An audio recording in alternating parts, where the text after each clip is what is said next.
Hello guys and welcome to my channel. आज मैं आपको बताने वाला हूँ कि सीबीएसई ने किस तरह से अपना टोटल जो उनका मैथमेटिक्स में मार्क्स का जो वेटेज था किस तरह से उन्होंने चेंजेस किया है। ठीक है, तो इसमें ज़्यादा कुछ चेंजेस नहीं है। बिफोर 2021 क्या हो रहा था कि टोटल 100 मार्क्स का पेपर था, बट अभी चेंजेस ये है कि आपका जो सेंटर पे जो एग्ज़ाम होगा उसका वेटेज होगा 80 marks and rest of all 20 marks वो आपका इंटरनल असेसमेंट से होगा, जो कि आपका स्कूल कंडक्ट करेगा, और 80 मार्क्स जो है वो सीबीएसई कंडक्ट करेगा। ठीक है, तो बस यही चेंजेस है, ज़्यादा कुछ चेंजेस नहीं है।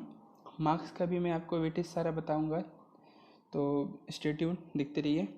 सबसे पहला मार्क्स का जो वेटेज मैं आपको बताने वाला हूँ वो आपका जो पहला जो चैप्टर है ये उससे होगा। ठीक है, तो आपका पहला चैप्टर का नाम है relation and function.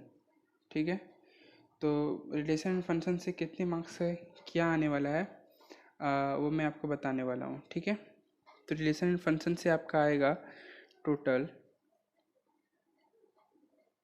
Relation and function. ठीक है, ये आपका हुआ चैप्टर्स, पोर्शंस भी कह सकते हैं, और वन साइड में मैं सारा मार्क्स लिखते जाऊंगा। ठीक है, तो रिलेशन एंड फंक्शन ये आपका ज़्यादा क्वेश्चंस आते नहीं हैं, टोटल 8 मार्क्स के आते हैं। मेरे ख्याल से एक 4 मार्क्स पे, एक आपका 2 मार्क्स पे आएगा। ठीक है, तो ये 6 मार्क्स और शायद 2 क्वेश्चंस आपका 1 मार्क्स पे आ सकता है, तो ये टोटल आपका वेटेज है 8 मार्क्स का। ठीक है, सेकेंडली हम लोग आ जाते हैं अलजेब्रा में। ठीक है, अलजेब्रा इसमें वही मैट्रिक्स एंड डिटर्मिनेंट्स वगैरह आएंगे, और ज़्यादा कुछ आने की चांस नहीं है। मैट्रिक्स डिटर्मिनेंट्स वगैरह ही आप अगर कर लोगे तो हो जाएगा। आपका एक आएगा आपका मैट्रिक्स प्रूव करने वाला, सॉरी डिटर्मिनेंट प्रूव करने वाला, तो वो आपका आएगा टोटल 6 मार्क्स पे। ठीक है, और बाकी जो 4 मार्क्स पे है, 4 मार्क्स बचा, वो आपके 4 मार्क्स वाले पे एरिया पे आ जाएंगे। कभी कभी ऐसा होता है सीबीएसई 2 मार्क्स पे भी 2 क्वेश्चंस मैट्रिक्स डिटर्मिनेंट से डाल देते हैं। टोटल इसका वेटेज आपका है 10 मार्क्स का। ठीक है, ये फिलहाल हुआ दो दो एरिया से हमने जो कवर किया, टोटल 18 मार्क्स। अगर आप ठीक से करोगे तो ये 18 मार्क्स लाने से आपको कोई नहीं रोक सकता है। बड़ा ही इजी चैप्टर है।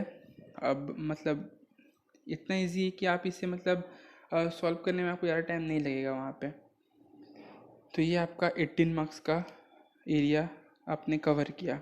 इसके बाद आता है जो सबसे वाइटल पार्ट है, ठीक है, जिससे सबसे ज़्यादा मार्क्स के क्वेश्चंस आते हैं, वो है आपका कैलकुलस। ठीक है, कैलकुलस, इससे आपका आता है टोटल 35 मार्क्स। ठीक है, ये आपका एरिया कवर करता है 35 मार्क्स का। ये जो 35 मार्क्स है सबसे ज़्यादा वाइटल है आपके लिए। अगर आपने ये 35 मार्क्स कवर कर लिया तो आपने बहुत कुछ कवर कर लिया।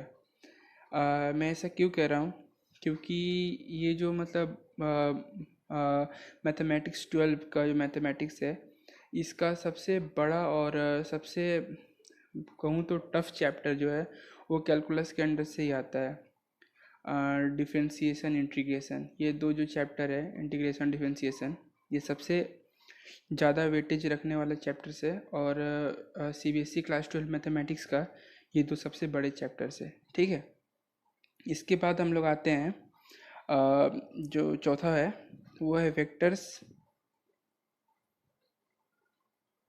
Vectors and third dimensional geometry. ठीक है, ये आपका आता है अप्रोक्सीमेटली 10 मार्क्स का। ये जो ठीक है, 3D ज्योमेट्री है, ये 10 मार्क्स इसमें का आता ये है। 10 मार्क्स की जगह ये 14 मार्क्स इसमें होगा। ज़्यादा ठीक है, आप दैट्स इट। टेंशन मत लीजिए, ये भी बहुत इजी चैप्टर है। मतलब जैसे कि हमने रिलेशन फंक्शन जैसे होगा उस तरह से वेक्टर एंड 3D ज्योमेट्री भी उसी तरह से होगा। मेरा मतलब ये नहीं कि दोनों सेम चैप्टर है, मेरा मतलब ये है कि जो टाइप ऑफ डिफ़िकल्टी होता है वो दोनों में अप्रोक्सीमेटली सेम है। ठीक है, उसके बाद आता है एक लीनियर प्रोग्रामिंग।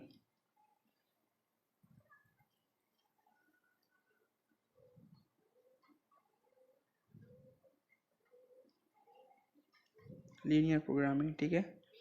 इससे इससे आता है 5 मार्क्स का, एक ही क्वेश्चन आएगा 5 मार्क्स का, जो कि आपको ग्राफ बनाने के लिए दिया जाएगा। मैं समझता हूँ कि जो क्लास 12 का जो मैथमेटिक्स है, इसमें अगर कुछ सबसे ज़्यादा इजी है तो वो है लीनियर प्रोग्रामिंग। ठीक है, सबसे इजी, इसमें कोई कोई डिफ़िकल्टी नहीं है। मतलब ये समझ लीजिए कि जो सबसे वीकेस्ट बच्चा है वो भी ये जो 5 मार्क्स है वो कंफर्म लेकर के आएगा। ये इतना इजी चैप्टर है। ठीक है, इसके बाद हम लोग आते हैं प्रोबेबिलिटी में।